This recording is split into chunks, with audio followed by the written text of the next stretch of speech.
दोस्तों दुनिया में ऐसे बहुत ही कम लोग होंगे जिन्हें प्लेन में बैठना पसंद नहीं होगा। आप में से बहुत से लोग प्लेन में बैठे भी होंगे और बहुत से लोग प्लेन में बैठना चाहते भी होंगे। वैसे तो आपने प्लेन से जुड़ी हुई बहुत सी कहानी सुनी होगी, लेकिन आज की कहानी वाकई में बहुत ही रहस्यों से भरी हुई है। ये एक ऐसे एरोप्लेन की कहानी है जो टेक ऑफ करने के बाद 35 सालों तक हवा में रहा और जब इसे लैंड किया गया तो लोगों के उसे देखकर होश उड़ गए। जी दोस्तों, बहुत से इस एक्सीडेंट को टाइम ट्रैवल से जोड़कर देखते हैं और बहुत से लोग इसे भूतिया कहानी भी मानते हैं। सच कुछ भी हो, लेकिन यह कहानी चौंकाने वाली जरूर है। आप पहले इस कहानी को सुनिए, फिर बाद में आपको इस कहानी को लेकर क्या लगता है हमें कमेंट सेक्शन में जरूर बताइएगा।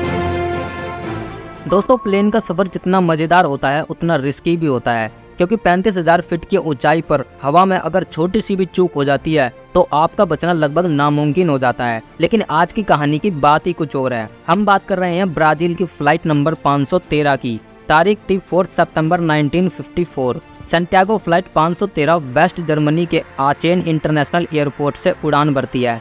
इस प्लेन को ब्राजील के पोर्टो एलिग्रे इंटरनेशनल एयरपोर्ट पर पहुंचना था, जिसकी दूरी करीब 18 घंटे की है। ये प्लेन 88 पैसेंजर और 4 क्रू मेंबर को लेकर जर्मनी से अपने देश ब्राजील जा रही थी और फ्लाइट के कैप्टन थे Miguel Victor Curie. Captain Miguel को नहीं मालूम था कि अगले कुछ घंटों बाद उनके साथ क्या होने वाला है।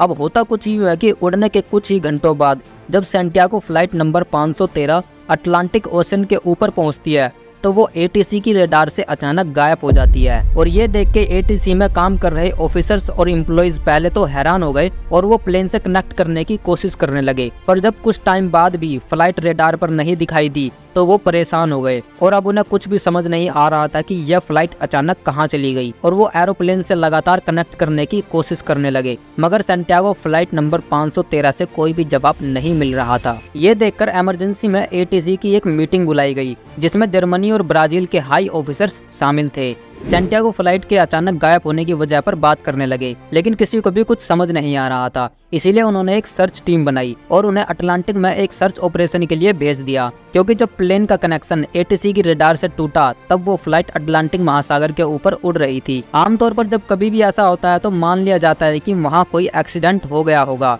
इस केस में भी एटीसी को यही लगा कि सैंटियागो फ्लाइट नंबर 513 का भी एक्सीडेंट हो गया होगा। लेकिन जब सर्च टीम अटलांटिक महासागर में पहुंची तो उन्हें वहाँ किसी भी फ्लाइट का मलबा नहीं मिलता और न ही किसी पैसेंजर की बॉडी। फिर एटीसी की ओर से यह अनुमान लगाया गया कि प्लेन अटलांटिक महासागर की गहराइयों में चला गया होगा। इसका पता लगाने के लिए एक और टीम बनाई गई, लेकिन उस टीम को भी महासागर में फ्लाइट से जुड़ा कोई सुराग नहीं मिलता।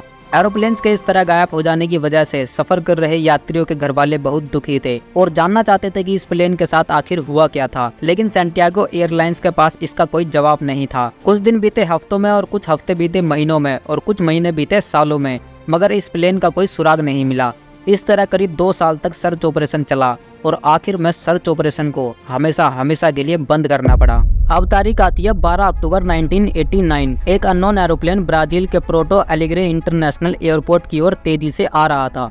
एटीसी में काम कर रहे कर्मचारियों को रडार पर जैसे ही उस प्लेन की सूचना मिलती है तो वो अननोन एरोप्लेन से कनेक्ट करने की कोशिश करते हैं, लेकिन एरोप्लेन से कोई भी जवाब नहीं आता और वो लगातार तेजी से एयरपोर्ट की तरफ आ रहा था। और जब लगातार एरोप्लेन से कनेक्ट करने की कोशिश नाकाम हो जाती है तो जल्दबाजी में एयरपोर्ट के रनवे को खाली कराया जाता है और कुछ ही मिनटों के बाद वो अननोन फ्लाइट एयरपोर्ट पर लैंड कर जाता है। एटीसी के ऑफिसर्स एंड एम्प्लॉइज तुरंत अपने ऑफिस से निकलकर रनवे की ओर भागते हैं और वहां जाकर जो उन्हें दिखाई देता है उसे देखकर उनके पैरों तले जमीन खिसक जाती है, क्योंकि वो अननोन एरोप्लेन उसी सैंटियागो एयरलाइन कंपनी की थी और वो कंपनी 1956 को ही बंद हो गई थी। यानी सैंटियागो फ्लाइट नंबर 513 के गायब होने के ठीक 2 साल बाद जो भी ऑफिसर्स और एम्प्लॉइज उस एरोप्लेन को देख रहे थे वो बिल्कुल नया जैसा लग रहा था। उन्हें कुछ भी समझ में नहीं आ रहा था कि आखिर जिस कंपनी को बंद हुए 33 साल हो गए हैं उसका नया प्लेन रनवे पर कैसे लैंड हो सकता है। एटीसी के ऑफिसर्स ने एम्प्लॉइज को एरोप्लेन के अंदर जाकर देखने को कहा और जैसे ही वो अंदर गए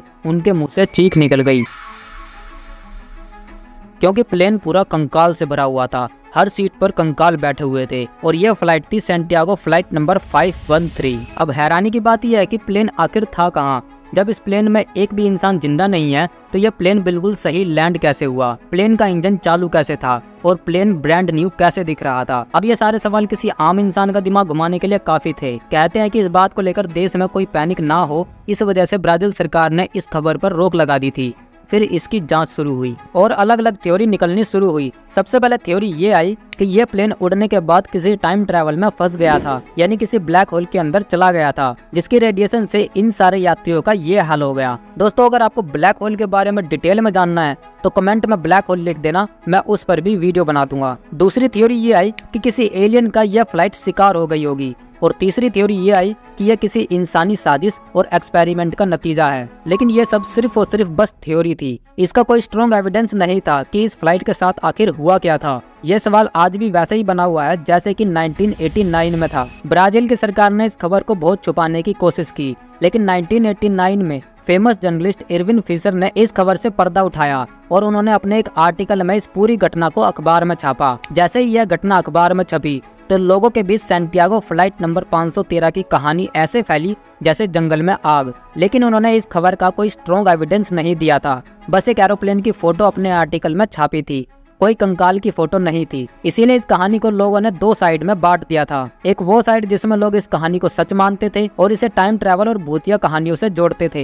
एक वो साइड जिसे लोग सिर्फ एक पब्लिक स्टंट मानते थे और इस खबर को झूठ के सिवा और कुछ नहीं मानते थे। आपको क्या लगता है इस कहानी के बारे में, हमें कमेंट सेक्शन में जरूर बताइए। और अगर आपको ये वीडियो पसंद आई है तो वीडियो को लाइक और चैनल को सब्सक्राइब जरूर करें। और अगर आपको ऐसी ही वीडियो देखना पसंद है तो स्क्रीन पर शो हो रही वीडियो को क्लिक करके देख सकते हो कि कैसे एक छोटी सी गलती ने टाइटैनिक जहाज को देखने गए दुनिया के अमीर लोगों की समुद्र ने जान ले ली।